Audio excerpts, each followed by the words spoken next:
Bueno, muy bien. Y pensando en el tema que vamos a tener en esta noche, decía, bueno, qué himno poder cantar, tratar de relacionarlo con el tema. Me acordaba de aquel pasaje cuando Roboam sucedía a David en el reino y pidió consejos y había dos generaciones, ¿no? Ahí se ve que hay una grieta generacional. Estaban los jóvenes que aconsejaban de una manera y estaban aquellos ancianos que ya habían caminado con el Señor, que aconsejaban de otro, y todos conocemos la historia de cómo terminó, ¿no? Y bueno, ahí podemos ver entonces cómo hay cierta grieta generacional. Y bueno, en esta noche vamos a tocar este tema. Nuestro hermano Omar va a compartir acerca de este tema. Y lo importante es poder transmitir a aquellos que somos mayores, a la nueva generación, de poder servir con fidelidad a nuestro Dios y con gozo. Y por eso quería cantar en este primer himno, ¿no? El 471, gozo da servir a Cristo en la vida diaria aquí. Dice, gozo y grande alegría, siempre Él me da a mí. Así que les invito a que nos podamos de pie. Vamos a tener este tiempo de alabar al Señor a través de este himno 471.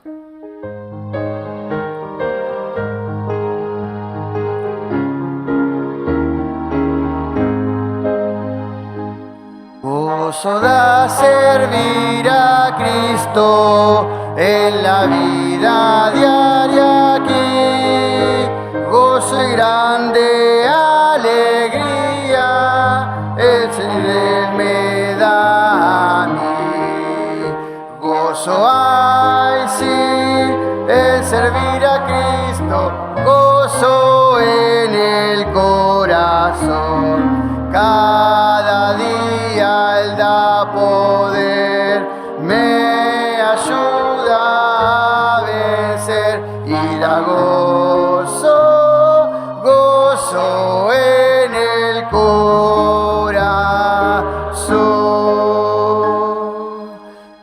Gozo da servir a Cristo, gozo que triunfante está en la pena o tristeza. Cristo en todo vence ya. Gozo hay, sí, en servir a Cristo, gozo en el corazón. Cada día Él da poder, me ayuda a vencer y da gozo en el corazón.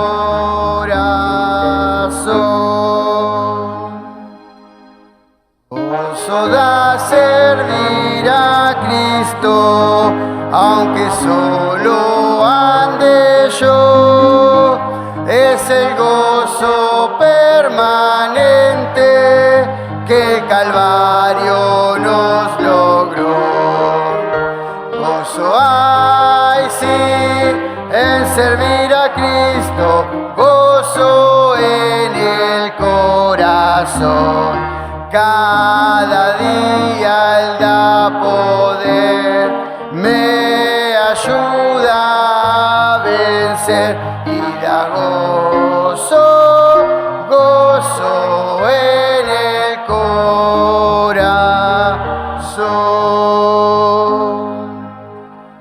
Gozo da servir a Cristo, gozo en la oscuridad, porque tengo el secreto de la luz y la verdad.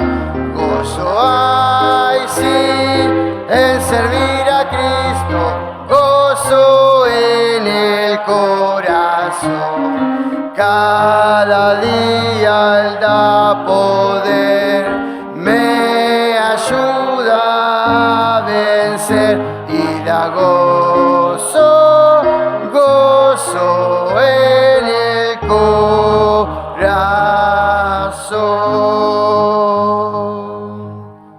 Muy bien, pueden tomar asiento. Y tenemos un informe de Juntos Misión, ¿sí? Que vamos a ver un video que mandaron los hermanos de bandera bajada o bajada de bandera, ¿cómo es? Bandera bajada y también vaca guayuna. Así que bueno, vamos a ver este video, a ver si lo tienen los hermanos preparados. Vamos a ver este anuncio de Juntos Misión. Este 17 a 23 de julio vamos a estar en Bandera Bajada, Santiago del Estero, para nuestro Juntos Misión 2023. Bandera Bajada es una pequeña localidad al norte de Santiago en donde se están haciendo muchas iniciativas para poder alcanzar la comunidad que necesita mucho el Evangelio. Por eso queremos invitarte para que vengas una semana a sumarte con nosotros a esto que Dios está haciendo en este lugar. En Juntos Misión 2023 no solamente vas a alcanzar la comunidad, sino que también vas a ser entrenado en cómo poder compartir el Evangelio, cómo poder hacer discípulos y cumplir la gran comisión. Esto no solamente tiene que ver con que puedas estar esta semana ahí sirviendo, sino que al volver a tu iglesia también puedas implementar todo lo que vas a aprender. Vas a conocer gente de todo el país, vas a poder compartir tiempo con muchos obreros que nos van a acompañar, que tienen su corazón y su ministerio dedicado a alcanzar personas y a llevar el Evangelio a lugares donde lo necesitan, y seguramente va a ser un tiempo de muchísimo crecimiento. Así que te animamos, las inscripciones están abiertas en ministeriojuntos.org, nuestra página web, o a través de nuestras redes sociales de Juntos Argentina. Así que te esperamos y nos vemos en Bandera Bajada. Bueno, muy bien, ahí escuchábamos a Lucas Piovano y bueno, ahí está en las redes para inscribirse, para poder participar de este Juntos Misión, Bandera Bajada y Vaca Guayuna. Así que bueno, muy bien, vamos a dar un informe más. Tenemos en lo próximo el 12º Retiro Nacional de Ancianos y Colaboradores, que ya está out, ¿no? Está completo. Y no sé si, como los campamentos del IM, hay lista de espera. ¿Hay lista de espera? Bueno, pues si alguno está en lista de espera, esté atento. Que ore mucho.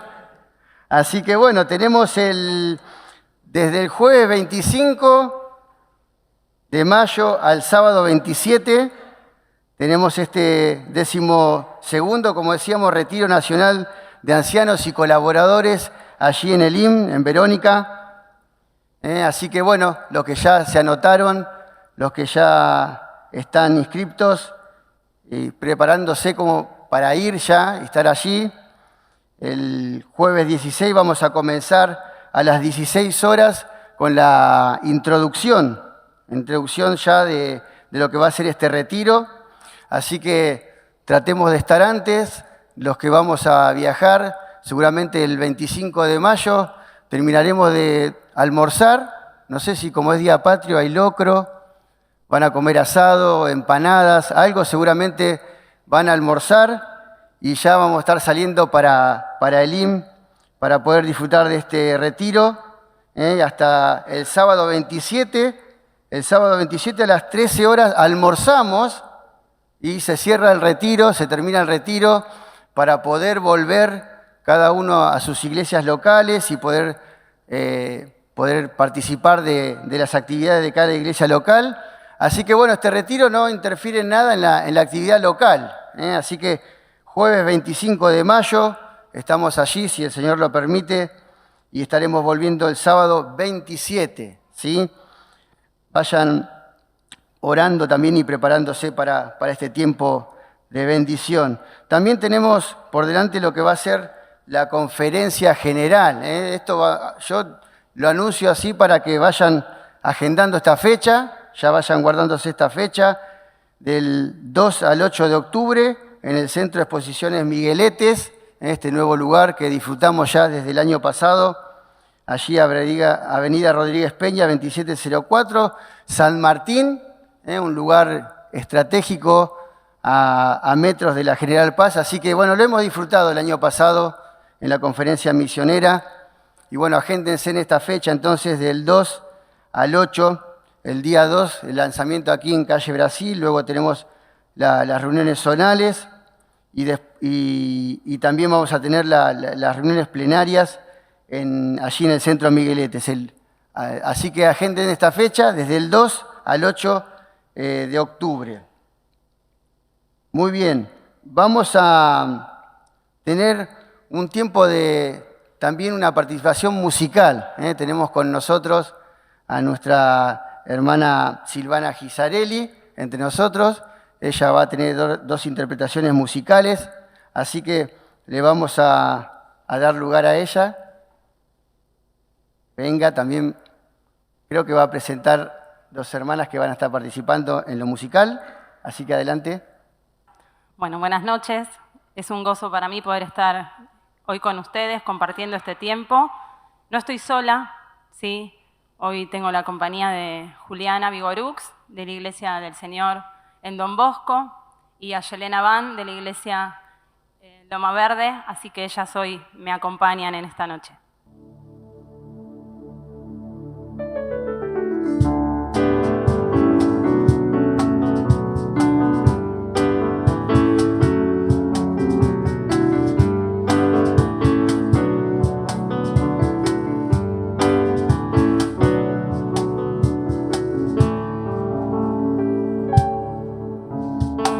Cuando recuerdo el momento en que estabas en la cruz y al verte allí azotado me inunda una gratitud y no tengo palabras cómo expresar. Mejor dejo a mi corazón que no puede callar. Gracias por amarme, de verdad, por ocupar mi lugar. Gracias por tu gran fidelidad y por tu amor que mi vida cambió. Cuando nadie me amaba, tú te entregaste a mí.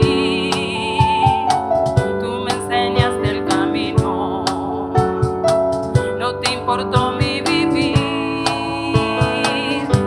y no tengo palabras cómo expresar. Mejor dejo a mi corazón que no puede callar.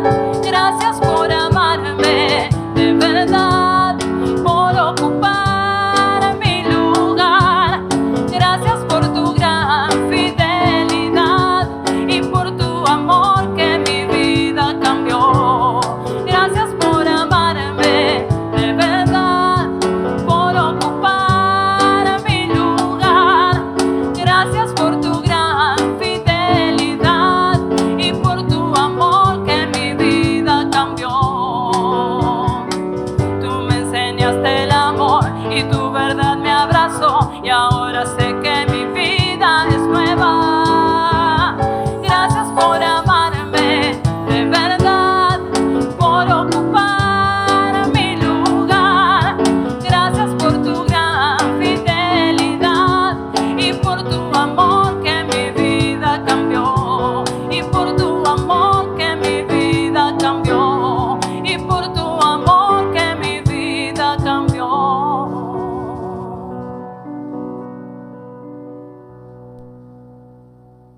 Y a lo largo de nuestro diario vivir nos vamos a enfrentar con un montón de batallas, ¿no?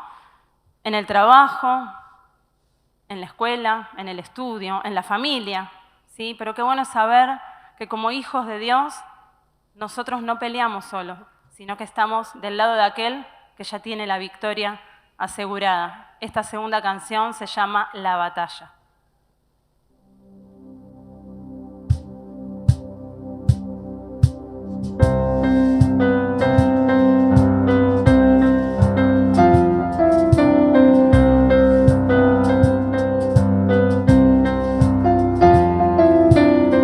Cuando yo veo batallas, tú ves la victoria.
podrá contra el poder de nuestro Dios, mi Dios poderoso.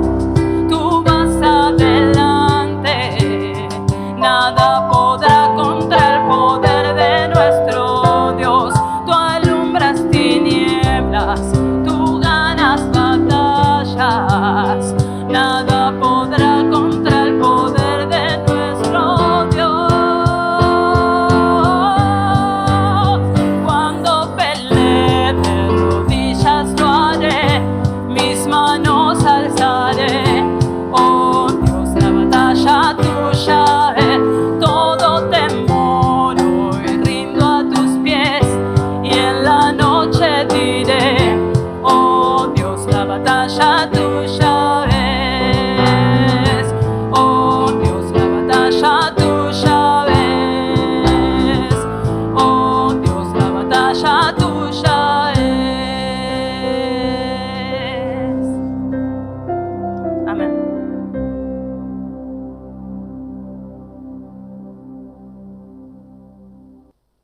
Bueno, muy bien, damos muchas gracias a nuestras hermanas por deleitarnos con estas interpretaciones musicales que nos llevan a pensar también en que nuestro Dios nos da la victoria.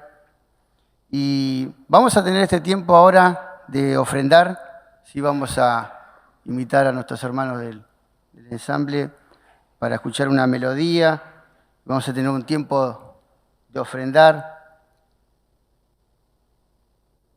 antes de cantar un himno más después y darle nuestro lugar a nuestro hermano Osmar.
Bueno, muy bien. Tenemos que dar un anuncio más. Este fin de semana, viernes 12, sábado 13 y domingo 14 de octubre, está el retiro de FEMA. ¿No es así, Guillermo? Así que en el Hotel Mónaco. Así que bueno, estemos orando por este tiempo de los hermanos misioneros que van a estar compartiendo este retiro allí en el Hotel Mónaco en Carlos Paz. Bien, vamos a entonar un himno más, ¿sí? Después de orar y dejarle nuestro lugar a nuestro querido hermano Osmar Pascuale. Y vamos a cantar el himno 213, ¿sí? Así que vamos a pedirle nuevamente que nos pongamos de pie y vamos a cantar este himno 213 antes de escuchar el mensaje de la palabra de Dios.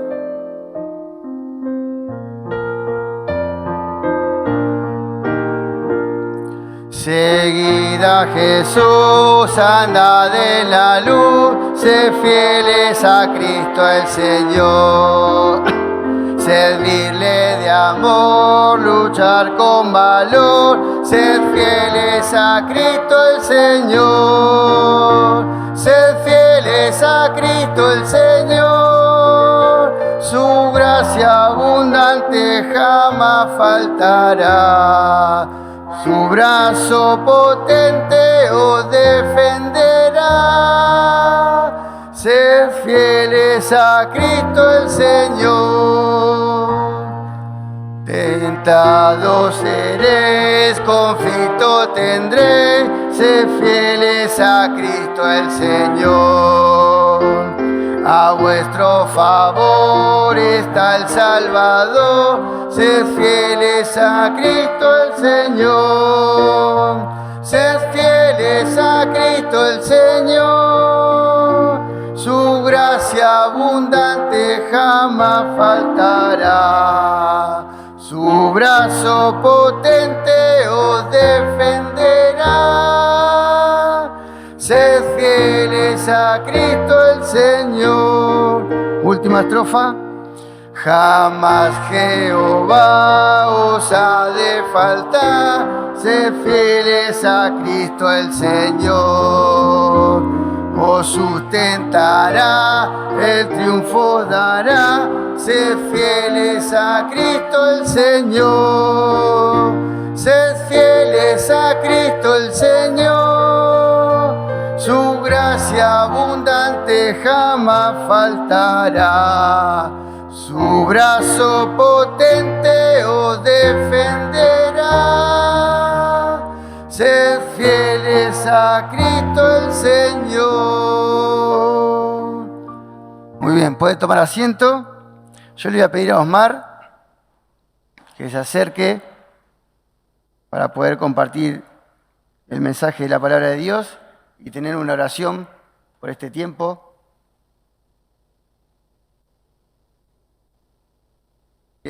Oramos. Bendito Dios y Padre Celestial, te damos muchas gracias por este tiempo en tu presencia, alabando, glorificando tu nombre y animándonos a ser fieles al Señor, sabiendo que al mirar al futuro tenemos este tiempo presente de pasar por distintas pruebas, dificultades, también traspasar este mensaje de poder ser fieles a Cristo el Señor, a aquella generación más joven. Y por eso, Señor, ponemos en tus manos este tiempo al abrir tu palabra, para que tú nos estés hablando, nos estés desafiando a poder cumplir, Señor, con este propósito. Bendice a nuestro hermano Osmar, lo que tú has puesto en su corazón, Señor, que lo pueda exponer con la guía y el poder de tu Espíritu. Te pedimos todo esto orando en el nombre del Señor Jesucristo. Amén. Buenas noches, queridos hermanos. Gracias a Dios podemos disponer de este tiempo tan especial en este día de semana para escuchar la palabra del Señor. Para mí un tremendo privilegio, una honra, también una muy grande responsabilidad. A hablar a un auditorio tan conocido, pero que me merece el mayor de mis respetos. Abramos nuestras Biblias. En Isaías, capítulo 30, versículo 13.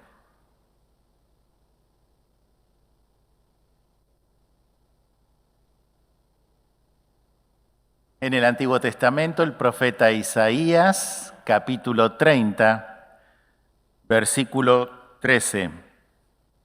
Por tanto será este pecado como grieta que amenaza ruina, extendiéndose en una pared elevada, cuya caída viene súbita y repentinamente. Hasta aquí nomás. El tema que nos está convocando en este año general es la Iglesia mirando al futuro, y en esta noche nos convoca el subtema ante la grieta generacional en el orden familiar y en el orden eclesial. Así que aquí en este subtema hay una palabra clave que nos llama la atención, que últimamente en estos años se ha puesto muy en boga y socialmente se está utilizando sobre todo para marcar discrepancias que muchas veces no existen o que se pueden solucionar, pero que realmente es una palabra muy drástica. Es la palabra grieta, ¿verdad? Y en este versículo podemos observar que ya desde el Antiguo existe la palabra, el Señor no solamente la menciona, la define y la aplica en este versículo. Y nos da una exposición muy profunda. En primer lugar, el versículo nos está enseñando que la grieta es una amenaza tremenda. En segundo lugar, preanuncia la ruina de un edificio que está siendo puesto en peligro. En tercer lugar, que se quiebra siempre del lado más débil hacia el más fuerte, desde lo alto del muro. Miren cómo aclara. Y en cuarto lugar, que aparecen visibles, pero por una causa invisible, que no se ve. Porque dice, será este pecado, algo que no se ve, algo que está oculto, pero se va a manifestar como una grieta. Así que teniendo en cuenta estos principios que la palabra de Dios nos muestra, en lo práctico, en la faz técnica, nosotros podríamos aplicarlo en estas dos partes del mensaje. La primera parte, en cuanto a la edificación de nuestros hogares. La segunda parte, en cuanto a la edificación en nuestras iglesias. En primer lugar, entonces, grietas generacionales en la edificación de nuestros hogares. Es natural que todos los hogares estén conformados por distintas generaciones. Cuando surge una situación en el hogar, cada uno tiene diferente forma de pensar, de sentir, de actuar, debido al tipo de crianza, de vivencias y la educación, pues en definitiva cada uno somos el resultado de las experiencias que hemos vivido hasta el día de hoy. Y no es lo mismo lo que nosotros vivimos en nuestra adolescencia y juventud y la época actual que hoy les toca vivir a nuestros hijos. No es lo mismo, también por definición bíblica. En 2 Timoteo 3:1 lo sabemos de memoria, que en los postreros tiempos vendrán tiempos peligrosos. Eso se debe a que el mal también es creativo. Y más pronto se propaga el mal que el bien. Así que es lógico que el tiempo que hoy tienen que vivir la juventud, y hablando de nuestros hogares, nuestros hijos, que los tiempos que nos tocaron vivir a nosotros. Y cuando surgen estas diferencias generacionales, a veces se crean conflictos frente a la falta de una correcta apreciación de que estamos viviendo en el mismo techo, en el mismo tiempo, pero lo estamos percibiendo como cosas diferentes. Lo comprendemos como cosas diferentes. Nosotros que somos padres, a cómo lo comprenden nuestros propios hijos. Y eso a veces generan roces dentro del hogar, y más cuando falta comprensión, tolerancia y una buena comunicación sobre todas las cosas entre miembros de la familia, y eso generan fisuras aplicándolo al seno del hogar, y las fisuras, si no se resuelven, trabajan y forman grietas, y las grietas terminan por amenazar una destrucción y un quiebre inminente en el hogar.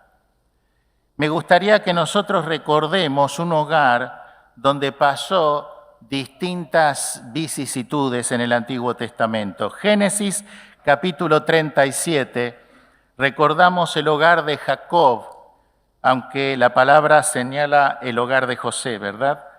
Génesis capítulo 37, versículo 2. Esta es la historia de la familia de Jacob. José, siendo de edad de 17 años, apacentaba las ovejas con sus hermanos. Y acá tiene mucho que ver, mientras leamos, la diferencia generacional. Porque había tanta disparidad generacionalmente que tenía hermanos que parecían tíos. Y la verdad era que eran hermanastros. Y el joven estaba con los hijos de Bila y con los hijos de Silpa, mujeres de su padre, e informaba, y él era hijo de Raquel, e informaba a su padre la mala fama de ellos.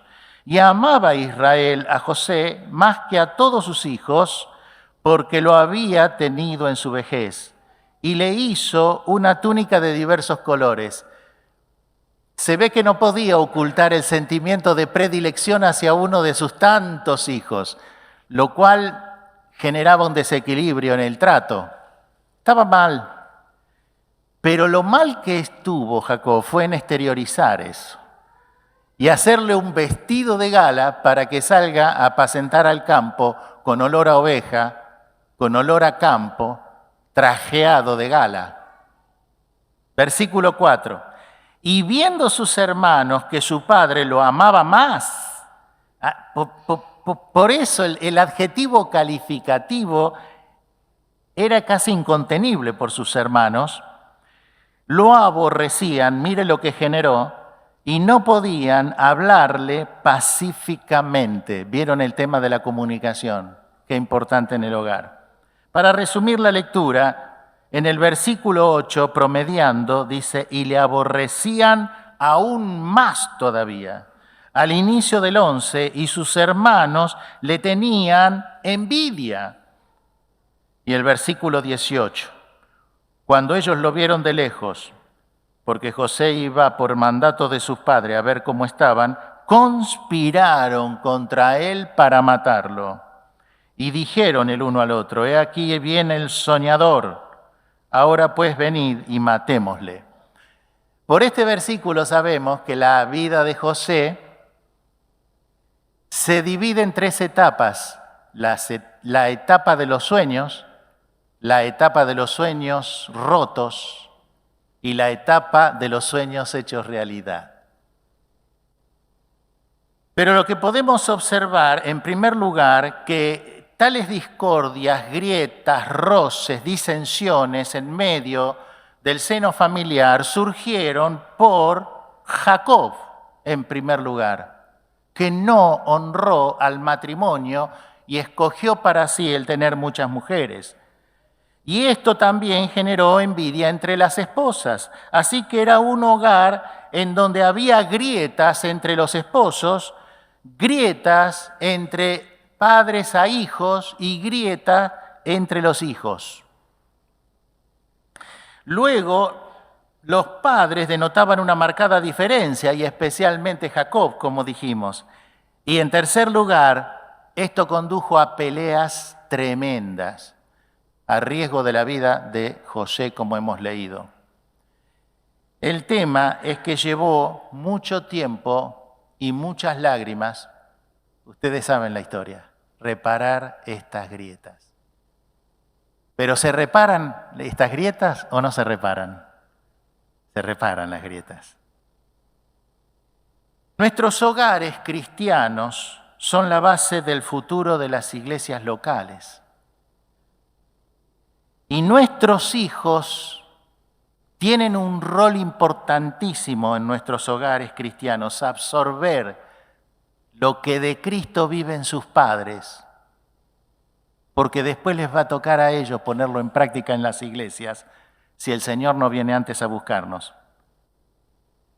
Pero en medio de esta preciosa realidad, hay una realidad tremendamente opuesta, porque nuestros hijos también son el centro del ataque del enemigo. ¿Vamos a dejar que nuestros hogares se agrieten por culpa de los conflictos matrimoniales sin resolver? ¿Vamos a permitir que nuestros hijos puedan ser tocados, lastimados por estas grietas sin que los padres podamos resolverlas? El Señor no nos pide que no haya grietas, porque sabe que mientras estemos en el mundo, no solo en el mundo tendremos aflicciones, sino que nosotros somos imperfectos. Pero el Señor lo que nos pide es que reparemos las grietas en nuestros hogares. Así que las grietas aparecerán, porque somos una raza caída, y porque muchas veces no comprendemos la voluntad del Señor. Y eso lleva tiempo. Entendámonos mutuamente. Como padres, sepamos cuáles son los problemas más importantes que enfrentan nuestros hijos. Y eso nos hará valorar una comunicación y una conversación eficaz entre distintas generaciones. Por ejemplo, comprendamos cómo es la juventud hoy. ¿Cómo es la juventud? Los jóvenes son individualistas, creen en su propia persona, tienen su propio carácter, son impacientes, son inmediatos, son concisos, sintéticos, prácticos, cortan por lo sano, van al punto, desean el relato y la explicación del modo breve, no largo a partir desde el siglo de las luces. Tenemos que ser sintéticos. ¿Por qué? ¿Ellos son así porque son malos? No. Ellos son así porque con solo un botón tienen toda la información disponible. Miles y miles de libros, de horas de los mejores profesores del mundo que han publicado todos sus pensamientos y lo tienen ahí. ¿Y cómo nos sentimos nosotros que peinamos canas? Nos sentimos que no nos necesitan, que ellos tienen todo. Pero no es verdad. El que nosotros nos sintamos así es un prejuicio nuestro. No tenemos por qué sentirnos así. Porque eso tiene una posible falla muy grave. Y es el peligro de ser llevados a una virtualidad y que basen sus vidas y sus conocimientos en una virtualidad sin ser la realidad. Y nunca la virtualidad sostuvo las vidas espirituales, sino la realidad del contacto con los hermanos en la fe, la realidad de que después de una separación la familia se ha vuelto a unir y se abrazaron. Hermanos, es verdad que después del encierro de la cuarentena que padecimos 2 años, algunos hermanos se quedaron, ¿verdad?, en algunas iglesias y están luchando los ancianos por traerlas. Pero es verdad en otras iglesias que surgió para bien, en nuestra iglesia fue para bien. Cuando nos volvimos a reunir éramos más que antes y nos abrazamos y llorábamos, porque no dábamos más sin vernos. Nunca la virtualidad va a poder edificar la espiritualidad que necesita el creyente. Ellos perciben la realidad de otra forma, acceden a la información rápida y nos ven a nosotros como obsoletos, como en cámara lenta. Pero eso también les lleva a un riesgo, a no tener la capacidad de resistencia frente al sufrimiento, a no tener que padecer el tiempo de espera que lleva los frutos a su debido tiempo. Y a eso, a esa sensibilidad, a esa fragilidad de no esperar, de querer todo ya, le llaman la generación de cristal. Pero ¿quién le llama la generación de cristal? El mundo. ¿Y a quién cataloga de generación de cristal? A los jóvenes del mundo. Pero los jóvenes cristianos no son así. La Biblia define cómo son los jóvenes hijos de Dios en 1 Juan capítulo 2, 14 y 15. Os escribo a vosotros jóvenes porque sois fuertes y la palabra de Dios permanece en vosotros y habéis vencido al maligno. Y porque tenemos esos recursos de fortaleza y dignidad de parte del Señor, es que por eso Juan le escribe sin ningún tapujo y libremente: no améis al mundo, porque tienen la capacidad de decirle que no. Ni las cosas que están en el mundo, por más que los tienten. Porque si alguno ama al mundo, el amor del Padre no está en él. Nosotros, los padres, también Juan nos escribe porque lo que quiere es romper esas brechas generacionales, puentear esas grietas que tienden a separarnos por la falta de comprensión. El mismo 14 dice: os he escrito a vosotros padres porque no es que dice que soy fuerte. Y en eso está en coherencia con el sabio Salomón en el Antiguo Testamento. La gloria de los jóvenes es su fuerza y la belleza de los ancianos es su vejez, la experiencia. Mi abuelo Nicolás, ya con el Señor, siempre me decía, oh, si el joven supiera y el viejo pudiera. Así que, mis queridos, nosotros somos los que tenemos que tener la valentía, la entereza y también la franqueza de romper el hielo que separa, de sacar los temas con nuestros hijos, de decirles que hay un propósito para ellos en sus vidas, como también lo hay para nosotros, que ellos nos hacen ser padres a nosotros. Decirles que los amamos. No solo mostrárselos. Ah, ya te demostré, pero quizá está tu esposa que te dice, pero decíselo. No me sale. ¿No te sale? Practicalo. Rompe el hielo.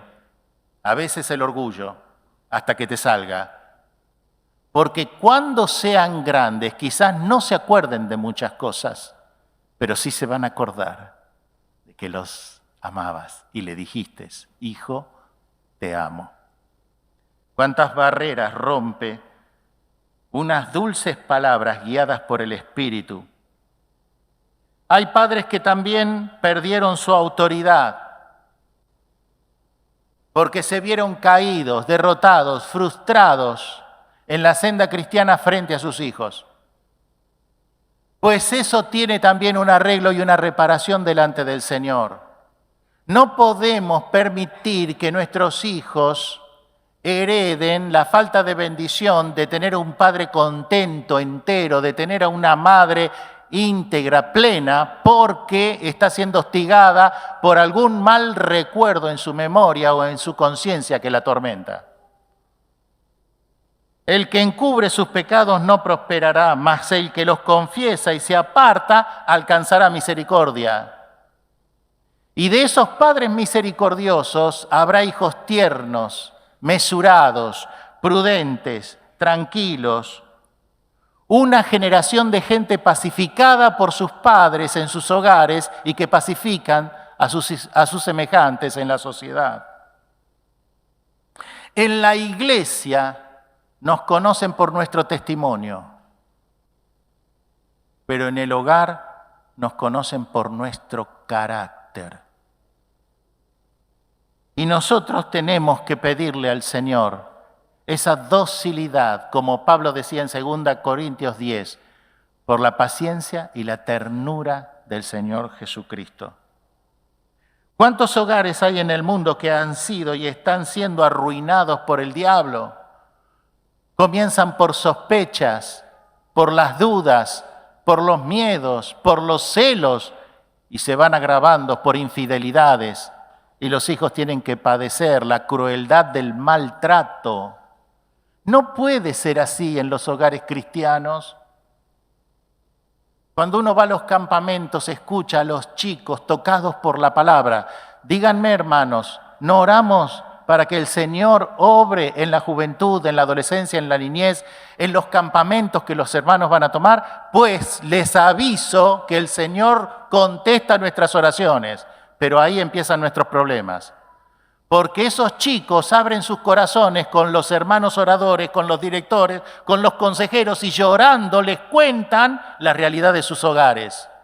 ¿Y cómo hago? Y les salen las lágrimas a borbotones. ¿Cómo hacemos? ¿Qué les dicen ustedes?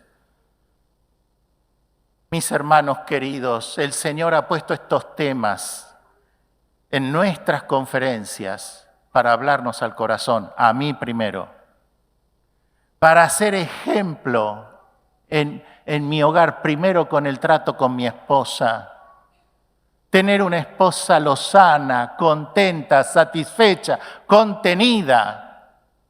Y cuando vean nuestro trato, nuestros hijos se van a contagiar. Por ahí van a tardar en irse de casa. Pero bueno, hay que sembrar el amor y el resto de las cosas está en las manos y en la voluntad del Señor. Aún en la vejez fructificarán, es la promesa del Señor. Así que nosotros tenemos que confiar que el Señor bendiga nuestros hogares. Nunca me voy a olvidar en un campamento, en medio del mensaje, una chica empezó a caminar por el medio del campamento llorando. Y cuando se acercó yo no sabía qué decirle, sinceramente, y me surgió de decirle, ¿querés recibir a Cristo?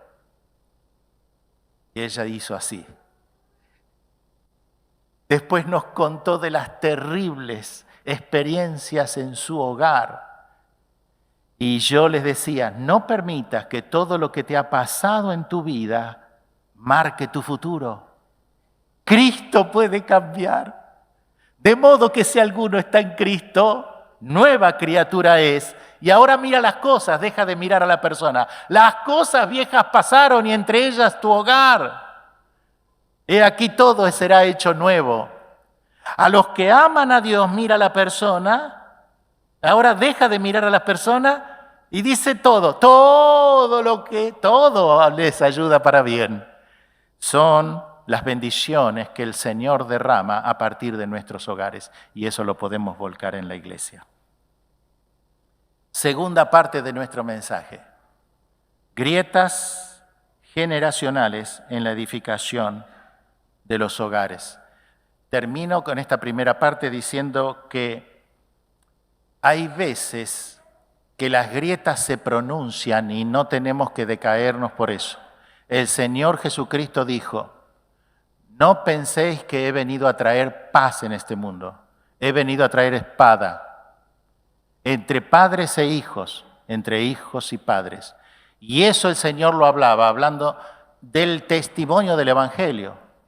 ¿Cuántos hogares hay en donde uno solo es del Señor? O varios son del Señor y uno solo falta recibir a Cristo. Y depende quién sea, es una hostilidad vivir en ese hogar. Hay hogares en donde en vez de ser paz y armonía, es un verdadero infierno. Es parte de la prueba del creyente. Pero el Señor promete obrar a través de esa persona como pieza clave y fundamental para alcanzar también el hogar. No olviden del carcelero de Filipos. Cuando Pablo le dijo, cree en el Señor Jesucristo y serás salvo.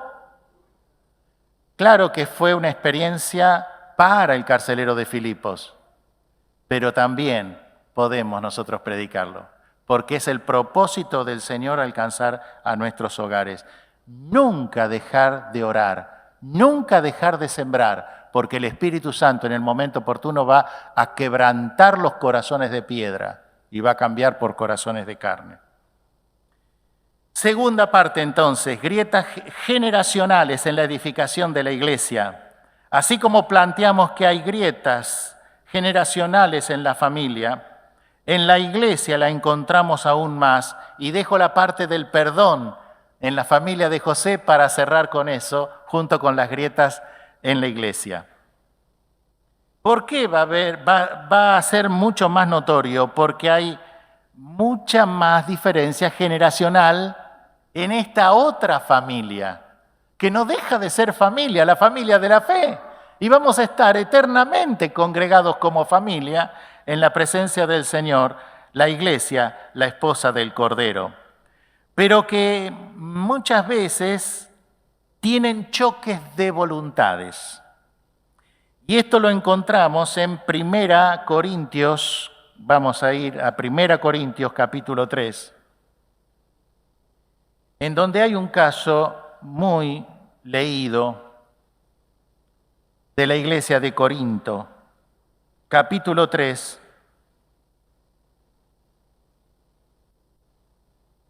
versículo 1 dice, de manera que yo, hermanos, no pude hablaros como espirituales, sino como a carnales, como a niños en Cristo.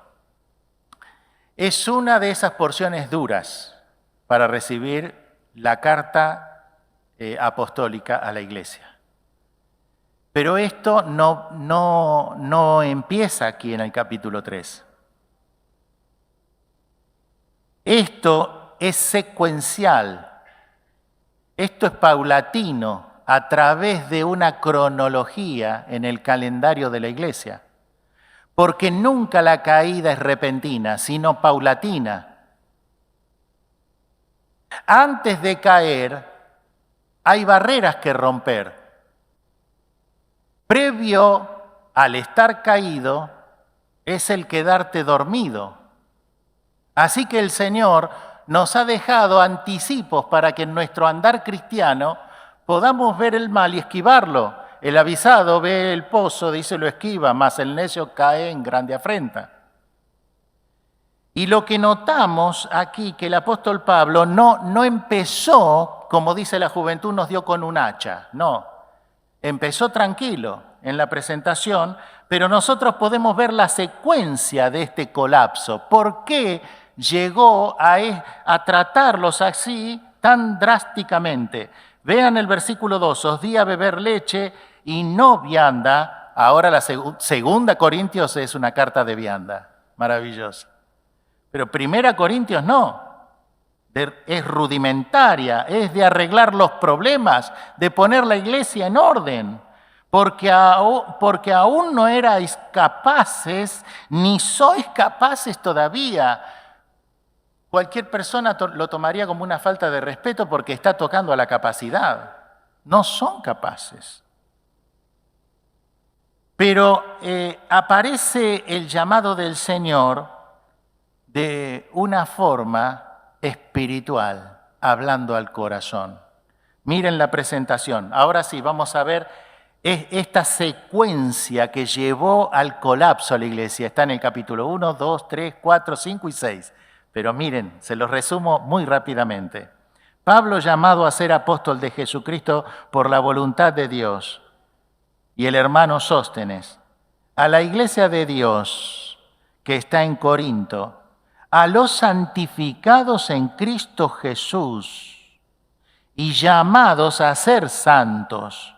Está la santificación posicional por Cristo Jesús y la progresiva, llamados a ser santos con todos los que en cualquier lugar invocan el nombre de nuestro Señor Jesucristo, Señor de ellos y nuestro, como todas las demás iglesias.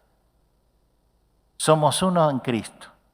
Gracia y paz a vosotros, de Dios nuestro Padre y del Señor Jesucristo. Doy gracias a mi Dios, siempre que me acuerdo de vosotros, por la gracia que nos ha sido dada en Cristo Jesús, porque en todas las cosas fuisteis enriquecidos en Él, en toda palabra, en toda ciencia, así como el testimonio acerca de Cristo que ha sido confirmado a través de vosotros.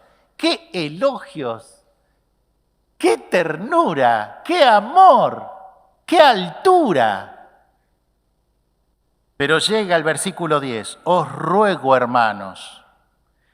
Cualquiera podría tener la autoridad de la inspiración divina al decir os mando, hermanos, porque esto es grave. Sin embargo, ruega. Y esa palabra ruego en el original es uno de los nombres propios del Espíritu Santo, Paracletos. Os ruego, hermanos, por el nombre de nuestro Señor Jesucristo, estoy en el versículo 10, que habléis todos una misma cosa y que no haya entre vosotros divisiones, sino que estéis perfectamente unidos en una misma mente y en un mismo parecer. Grieta generacional, grieta fraternal en la iglesia. Porque he sido informados acerca de vosotros, hermanos míos, por los de Cloé, que hay entre vosotros contiendas. ¿Cómo empezó entonces esta secuencia de malas acciones hasta caer en errores doctrinales gruesos? No fue de golpe. En el capítulo 1, versículo 10, comenzó con una mala comunicación. Está clarito, habléis todos una misma cosa. Y ahí hablar significa opinar, conversar, ponerse de acuerdo. Es lo que en español estamos leyendo, que habléis una misma cosa. Hermanos, ¿qué del espíritu de crítica en la iglesia? Siempre que conversamos o nos saludamos, pero viste, pero mirá, pero date cuenta, porque esto surge el desánimo, el espíritu de crítica, la queja. Hermanos, que habléis una misma cosa. Y miren ustedes que los grandes pecados empiezan por un nivel perfecto de vida cristiana, pero hay una rampa que va cayendo y no nos vamos dando cuenta, pero nos va deslizando. Y acá empieza en el 1.10 con una mala comunicación. En el 2.13 por falta de discernimiento espiritual, lo cual también hablamos, no con palabras enseñadas por sabiduría humana, sino con las que enseña el Espíritu, acomodando lo espiritual a lo espiritual. En el 3.3 sigue con celos, contiendas y divisiones entre los grupos, bandos en la iglesia. Porque aún sois carnales, pues habiendo entre vosotros celos, contiendas y disensiones, ¿no sois carnales y andáis como hombres? Luego en el 4.5, con prejuicios. Así que hermanos, no juzguéis nada antes de tiempo. Con prejuicios, prejuzgando a los hermanos, hasta que venga el Señor, el cual aclarará también lo oculto de las tinieblas y manifestará las intenciones de los corazones, y entonces cada uno recibirá la alabanza del Señor. En el 5.1, ya esto es una gravedad que ni en el mundo se menciona. De cierto se oye que hay entre vosotros fornicación, y tal fornicación cual no se nombra entre los gentiles, tanto que alguno tiene la mujer de su padre. Y en el 6.1, mala resolución de conflictos contemporáneos, cotidianos, laborales. ¿Osa alguno de vosotros, cuando tiene algo contra otro, ir a juicio delante de algún juez del mundo de los injustos? ¿No hay algún hermano que tenga sabiduría en la congregación para resolver la disensión o la discusión entre dos hermanos? El tema aquí no es tanto el problema en sí, sino la preocupación que Pablo manifiesta es por la falta de resolución de los problemas que surgen en la iglesia. Cuando los problemas, y que aparecerán, vienen a la iglesia, no podemos tomarnos el tiempo de dejarlos pasar, porque de fisuras se transforman en grietas y la grieta amenaza el derrumbe inminente. He escuchado decir, esto orémoslo porque si no lo toca el Espíritu, acá no se resuelve. ¿Qué quiere decir entonces? Que si el tiempo pasó y sigue el problema, la culpa es del Espíritu Santo, que no lo tocó. Hermanos, los problemas en la iglesia se tienen que resolver espiritualmente, sí, con oración, pero también racionalmente, porque es nuestro culto racional y porque es lo que nos diferencia de otros seres vivos en este mundo, el raciocinio, y porque tenemos la mente de Cristo y porque tenemos una mente renovada con conocimiento bíblico. Resolvamos los problemas lo más pronto posible en la iglesia. Reitero, por supuesto que orando, con paciencia, como dice Gálatas 6.1. Si alguno encontrare a su hermano en alguna falta, restaurarle con espíritu de mansedumbre, no sea cosa que te encuentres vos en falta, más que el hermano que querés que restaurar. Pero siempre han aparecido problemas. Lo que pasa es que muchas veces no tratamos las grietas en la iglesia. Yo nunca escuché este tema en las iglesias, las grietas que hay. Sí, de otro perfil. Pero la Biblia los trata. Y más con las relaciones fraternales que generan muchas divisiones. Por ejemplo, recuerden en Hechos capítulo 6, versículo 1, la murmuración que surgió en la iglesia de Jerusalén por las mesas desatendidas en la iglesia. Recuerden en Hechos 15, 36 al 40, el detenimiento del segundo viaje misionero por el desacuerdo que hubo entre Bernabé y Pablo. Y tal desacuerdo que se separaron, hubo grieta. Recuerden en Filipenses 4, 2 y 3, ruego a Evodía y a Síntique que sean de un mismo sentir. Podríamos seguir, pero vamos directamente a 3 Juan 9 y 10, que tiene un solo capítulo. El caso de Diótrefes, que amaba el primer lugar y expulsaba a los hermanos que no pensaban como él. Las consecuencias negativas que estas conductas tuvieron para la salud de las iglesias locales son ejemplo de que nosotros tenemos que hacer en nuestras iglesias de hoy día, resolver los problemas, resolverlos, ponernos de acuerdo y prontamente. Porque no solo la falta de resolución no agrada al Señor, sino también hará que la iglesia se vea diezmada. Y después tenemos que escuchar muchos mensajes que dicen, y los hermanos que andan emigrando, que andan de aquí para allá, echándole la culpa a los hermanos que se van, pero no piensan en los que se quedan. El número se achica, la congregación se achica, quedan 3, 4 familias, después una, y después se cierra el testimonio. ¿O no vieron testimonios cerrados? ¿Cómo se reparan estas grietas, hermanos? ¿Cómo se reparan? Segunda Reyes, por favor. Miren este versículo.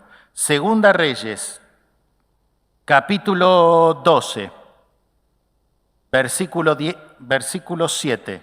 Segunda Reyes 12, Segunda Reyes 12:7, el reinado de Joás. Llamó entonces el rey Joás al sumo sacerdote Joiada y a los sacerdotes y les dijo, ¿por qué no reparáis las grietas del templo? Ahora pues, no toméis más dinero de vuestras familias, sino dadlos para reparar las grietas del templo, porque cuando una grieta no se trata, se agrava. Pues veamos entonces los casos que citamos recientemente, cómo se solucionaron. El primer caso de murmuración de las mesas desatendidas en la iglesia primitiva se solucionó con el nombramiento de diáconos. Y listo. La iglesia trabajó unánime, vieron el fruto de esa reacción y el enemigo fue expulsado fuera. Se acabó la murmuración. Veamos el segundo caso, el detenimiento del segundo viaje misionero. ¿Cómo se solucionó? Hechos 15:40. Bernabé tomando a Juan Marcos, que era un joven, que no dijeron cuál fue el problema. Miren cómo hay que tratar a la iglesia a los jóvenes.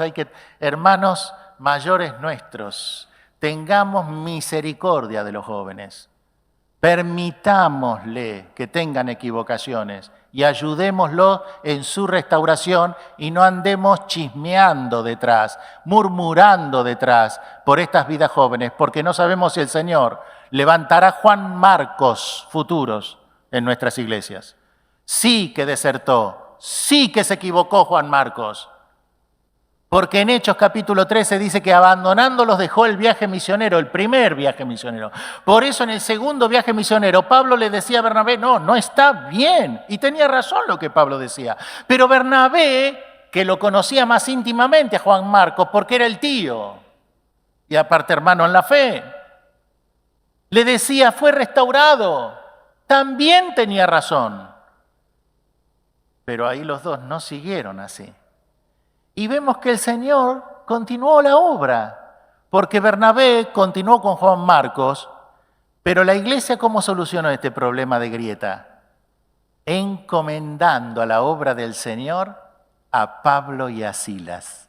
Y Hechos de los Apóstoles sigue la narración con Pablo y Silas. Después, en 2 Timoteo, la última carta de Pablo que escribe a Timoteo, le dice, mándame a Juan Marcos, por favor. Qué útil que me es ese muchacho. ¿Se había restaurado o no? Hermanos, nuestra mirada no tiene que estar en las discusiones. ¿Va a haber discusiones en la iglesia? Sí que va a haber discusiones. Es muy público y notorio las discusiones que hubo entre George Whitefield y John Wesley. Uno era neo-arminiano y el otro neo-calvinista. Perdón este paréntesis, pero creo que es necesario por las brechas actuales que se forman por esta discusión. ¿Saben que resuelve el problema del neocalvinismo, sí o no? Contra el neoarminianismo, sí o no? El dispensacionalismo. Y nosotros, entre otras cosas, que somos literales, somos dogmáticos, porque tenemos doctrina, insoslayable, indiscutible, también somos dispensacionalistas. Pero cuando Calvino escribió su teología no existía la interpretación del dispensacionalismo. No estaba. Scofield vino mucho después. Schaffer vino mucho después. Incluso no estaba con Wesley y con Whitefield. Tampoco estaba en boga el dispensacionalismo. Hoy vos y yo lo conocemos gracias a nuestros hermanos que nos preceden. Y muchos aquí presentes nos han enseñado tanto y tan bien del dispensacionalismo. Porque el problema de la elección de Dios que eligió para salvar almas, que es un temazo, armoniza con el sistema dispensacionalista de trato de Dios. Y ya no hay más problemas. No tenemos por qué definirnos ni como neoarminianistas, como son los romanistas católicos, ni mucho menos como neo-calvinistas de 1, 2, 3, 4 puntos. Menos.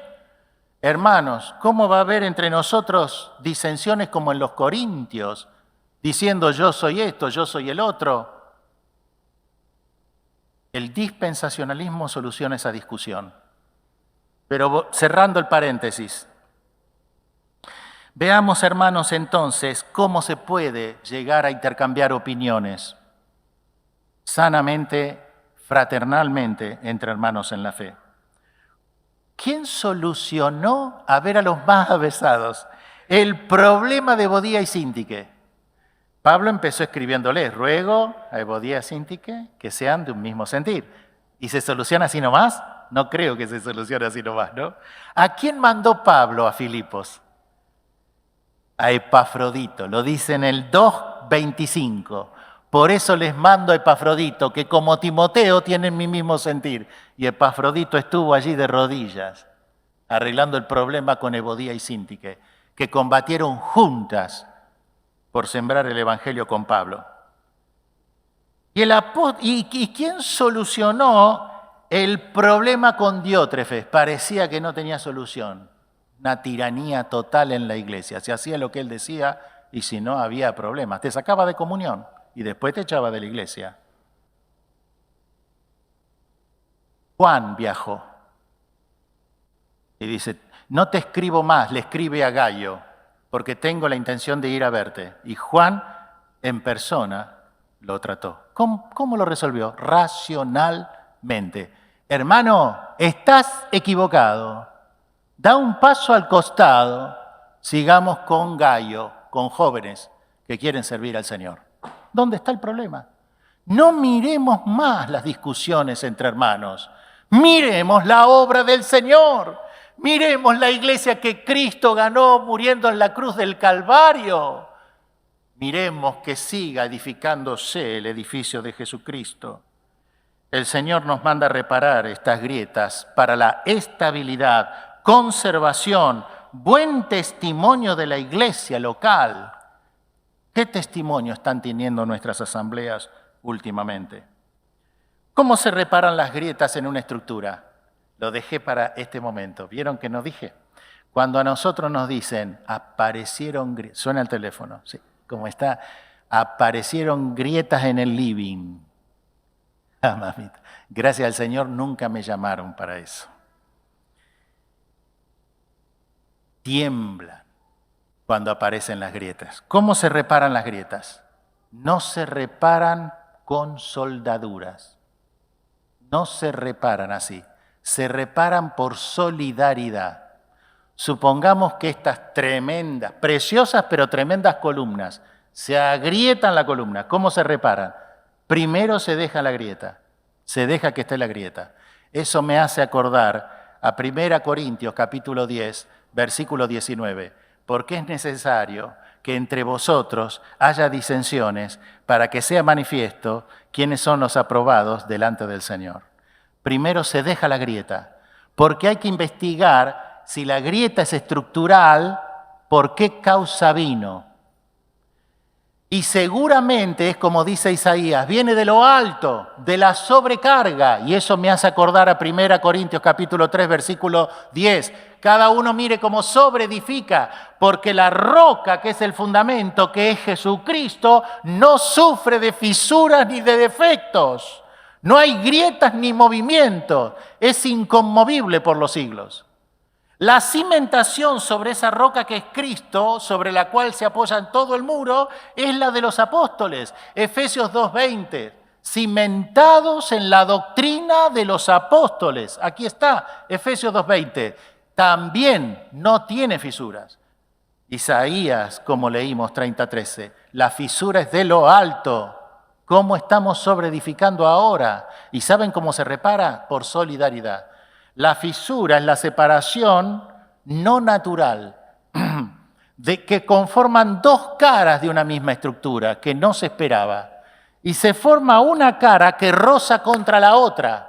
¿Qué hay que hacer? Horadar fuertemente una cara, horadar la otra y amurar un material más fuerte que el de la fisura y que el de la estructura. Un material de acero especial, calculado, que pueda, amurado, anclado, se le llama llave, anclar esa fisura y se hace solidario. Los esfuerzos tangenciales que quedan de una cara, a través del acero se reparte a la otra cara. Y los esfuerzos que tiene que soportar la otra cara, que por haber sufrido la fisura, la grieta queda debilitada, gracias al acero no, pueden trabajar de forma solidaria. Y esto me hace pensar a la obra del Espíritu Santo dentro de los corazones de los creyentes. Mas el fruto, parafraseando, de acero fuerte del Espíritu es amor, gozo, paz, paciencia, benignidad, bondad, fe, mansedumbre, templanza. Contra tales cosas no hay grieta que derrumbe el edificio. Porque después de todo este tema, el tema general del año es la iglesia mirando al futuro. Y cuando la iglesia mira al futuro, ahí está Cristo. ¿Por qué hemos venido hoy nosotros aquí? Porque Cristo está aquí, ha prometido estar y nunca ha faltado. Siempre nos hemos vuelto edificados. Siempre nos ha emocionado una palabra suya. Algo nos ha tocado, aunque no todo. Y aunque no ha sido vianda sólida, sino sopita suave, siempre nos ha alimentado. El Señor es quien edifica la iglesia y no va a permitir que su edificio sea destruido. Sí tendrá frustraciones, sí tendrá pruebas y duros momentos tortuosos de aflicción, persecución, embates, como decía el apóstol Pablo, de afuera y conflictos de dentro. Pero la iglesia mira al futuro. Por más que haya diótrefes, había Gaios que podían experimentar ser prosperados por el Señor. Por más que en la iglesia de Corintio había pecados irresueltos, el Señor tenía un remanente. Y esa es la gracia de Dios que nos hace a todos por igual sabiendo que los mismos padecimientos, 1 Pedro 5:9, sabiendo que los mismos padecimientos se van repitiendo en todos nuestros hermanos en el mundo entero. No pensemos, esta iglesia tiene conflictos, la otra no. Todos vamos a pasar por conflictos. Lo que el Señor en esta noche nos quiere que nos llevemos en claro es resolvámoslos. Resolvámoslos. La gracia de Dios nos hace a todos por iguales. La gracia nunca te va a convencer de que nos veamos a nosotros mismos como mejores que nuestros hermanos. Por el contrario, como dice Filipenses, capítulo 4, versículo 3, estimando cada uno a los demás como superiores a uno mismo. Y ahí comienza la solución de todas las fisuras. El Señor se especializa en reparar corazones. Y más cuando estén separados por brechas generacionales. Él, siendo un hombre adulto, tomaba a los niños en su regazo cuando la sociedad los despreciaba y los tomaba y los ponía como ejemplos. Pero por sobre todo, es imprescindible que tengamos en cuenta el saber perdonar. Tienen que saber que en algún punto los voy a ofender. Y es más, he ofendido. Y yo tengo que saber que en algún punto ustedes me ofenderán y me herirán.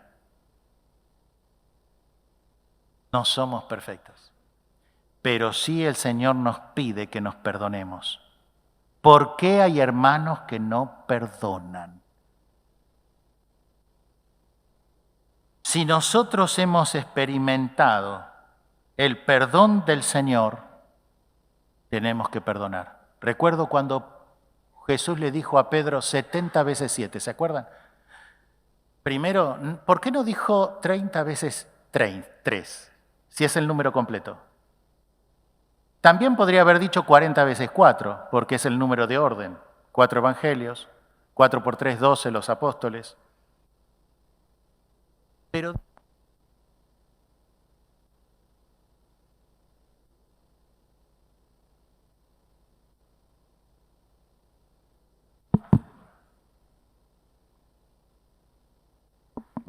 gracias. Te perdono.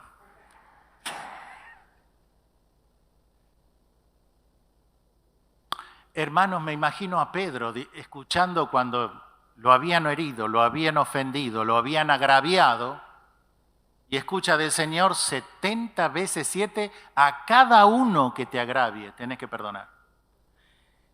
Ese 70 veces 7 no está tanto para que hagamos cuenta, 490 o 70 a la séptima, lo cual es un número exorbitante.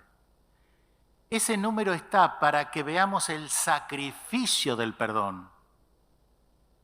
Tenemos que dejar a un lado las heridas que nos siguen doliendo por el ofensor. Tenemos que dejar a un lado nuestros derechos y no reclamar. Incluso cuando vemos al hermano, no mirarlo con la carga de la culpa que cometió, sino perdonar como Cristo nos perdonó. ¿Y cómo nos perdonó Cristo? Gracia. El perdón es una gracia de Cristo. De gracia recibimos su perdón, no lo merecíamos. Así que no se trata de que tu agraviante lo merezca o no tu perdón, sino de que debes ejercitar esa gracia que contigo fue ejercitada. Al fin y al cabo, el Señor me perdonó más a mí en la cruz que lo que me manda a mí perdonar a mis hermanos. Por lo tanto, tenemos que ser conscientes de lo que representó el Calvario para Cristo, para cumplir con el perdón. Queridos hermanos, en el mundo hay hogares que no tienen solución y así están a la deriva del propio Satanás. Pero José pudo perdonar a sus hermanos y esperó a que ellos le pidan perdón. Se sacó la mitra egipcia. Estaba pelado como acostumbraban los gobernantes egipcios, pintado, se limpió sus pinturas, se sacó sus adornos de gobernante faraónico. Y entonces sus hermanos dicen, ¿eres tú? Yo soy José. Y se dieron a llorar en gritos. Mis queridos, cuando sentimos el perdón de los hermanos y cuando perdonamos, experimentamos de una forma especial la bendición del Señor. ¿Qué pasa que hace mucho que no pedimos perdón? ¿Somos perfectos? ¿Qué pasa que hace mucho que no nos piden perdón? ¿Son perfectos? Esto es el colorario, digamos, de los problemas de fisuración y de grietas en medio de las iglesias. Que el Señor nos bendiga, que el Señor nos ayude, hermanos, a poder mirar a Cristo. Allí vamos, pronto estaremos en su presencia. Amén. Muy bien, hermanos, damos gracias a Dios en esta noche por la claridad de este mensaje. Gracias, Osmar, por la exposición. Damos un último anuncio. Los esperamos para seguir compartiendo los temas que estamos tratando en esta reunión de enseñanza. El próximo 12 de junio nos toca, segundo lunes de junio, vamos a estar ante el tema general, como decíamos recién, mirando la iglesia hacia el futuro, pero en este caso con el subtema ante la recepción y contención de personas nuevas, otro tema importante, así que los esperamos a todos el próximo 12 de junio, va a estar compartiendo este tema nuestro hermano Esteban Beitze. Así que vamos a terminar con una oración. Le voy a pedir a Eduardo Tazara, si se puede acercar, para poder cerrar esta reunión con una oración y después sí damos por terminada entonces este encuentro. Oramos, hermanos. Nuestro Dios y nuestro Padre, damos gracias porque este día nos has guardado con tu amor. Y en esa misericordia que solamente tú tienes, nos has reunido en esta casa para que tu palabra toque nuestro corazón. Y eso es lo que pedimos, Padre, que la palabra escuchada, que el mensaje que nos ha traído nuestro querido hermano pueda modificar actitudes de nuestra vida y podamos comprender que nuestra misión es agradar a Cristo, es obedecer su palabra y es trabajar para la unidad de su reino. Por eso, Padre, gracias por la exhortación de esta noche. Gracias por lo que hemos recibido y escuchado, pero que no quede en nuestros oídos. Bájalo tú a nuestro corazón para que podamos vivir distinto, para que podamos obrar para que podamos trabajar con esa honestidad que tenemos que tener, sabiendo que somos los obreros de ese Dios poderoso que nos ha dejado en esta tierra para que su palabra pueda correr, para que su ejemplo pueda llegar y para que podamos ser también nosotros los artífices de la obra de Cristo. Gracias, Padre. Gracias por reunirnos bajo tus alas de amor en esta noche y por hablar a nuestro corazón. Pero también damos gracias porque estamos hablando de un futuro que sabemos que es nuestro porque el Señor con su sangre en la cruz lo compró. Y sabemos que estamos transitoriamente por aquí. No sabemos cuándo porque solamente tú lo conoces. Mandarás a tu Hijo bendito a las nubes para que nos llame. Y en ese entonces la iglesia será arrebatada. Todos los santos serán llevados a los cielos y nos gozaremos por una eternidad viviendo en esa ciudad celestial, pero en ese amor y en ese calor que Cristo nos dará. Oh amado Padre, con la expectativa de esa esperanza, que seamos fuertes en este presente, que vivamos realmente conscientes de que nuestra misión es honrarte y dar gracias, entregando nuestra vida como Cristo entregó la suya por cada uno de nosotros, para que nosotros, en nuestro pobre ejemplo, en nuestro pequeño mundo, Bien, luchemos para que con nuestro ejemplo las grietas se puedan solucionar, las divisiones se puedan obviar y la unidad reine en el corazón de tu iglesia. Padre, pedimos encarecidamente perdón, porque muchas veces actuamos en forma egoísta, mirando para adentro y no nos damos cuenta que tú nos estás mirando y esperas que cada uno de nosotros cumpla el ministerio para el cual nos has llamado. Gracias, Padre, por esta noche. Gracias por tu palabra. Gracias por nuestro hermano que fue el expositor de la misma. Pero que salgamos de aquí con un desafío en nuestro corazón para llevarlo a nuestro hogar y luchar en nuestro hogar por esa unidad que tú deseas.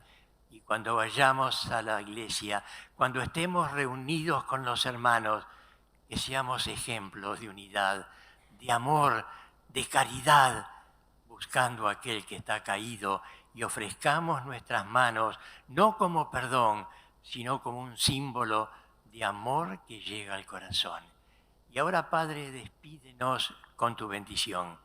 Damos gracias por estos momentos, pero no podemos dejar de pedir muy, muy encarecidamente por lo que ocurrirá dentro de muy pocos días, cuando los hermanos de FEMA tendrán ese retiro. Y después, cuando los ancianos y los colaboradores se han de reunir para unificar criterios, para manifestar lo que Cristo ha hecho, que estos retiros sirvan para que tu obra se solidifique, para que los hermanos puedan llevar a las congregaciones tu mensaje y la unidad sea una realidad, no solamente en nuestras vidas, sino en nuestras familias y en nuestras congregaciones. Despídenos con tu paz, con tu bendición. Gracias por el día de hoy. Que esta noche podamos descansar y en tu misericordia mañana ver un nuevo día o verlo a Cristo. Tú lo sabes, nosotros esperamos, porque te amamos y deseamos estar junto a nuestro Señor. Despídenos con paz, con bendición, llévanos a casa, reúnenos con los nuestros y gracias, gracias por tu palabra en esta noche. En nombre del Señor Jesús. Amén.